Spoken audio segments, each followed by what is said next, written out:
vid, I'll be showing you how to remove and install 2004 to 2008 Mazda 3 stock side skirt extensions. First, start by turning the wheels to the side. Next, remove your push-through retainers at the front of your car.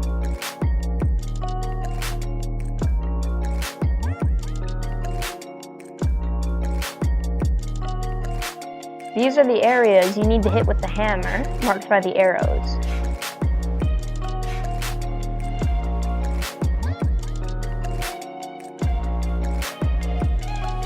It is a common issue for certain clips and hangers to break or get stuck. You can buy replacements or reuse the old ones. When you put the side skirts back on, make sure to line up the clips on the bottom before hammering.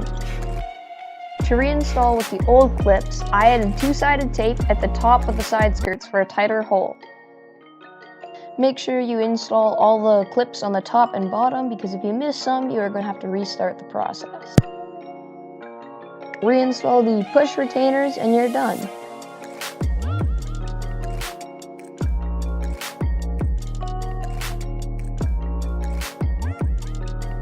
Make sure you like and subscribe for more videos like this.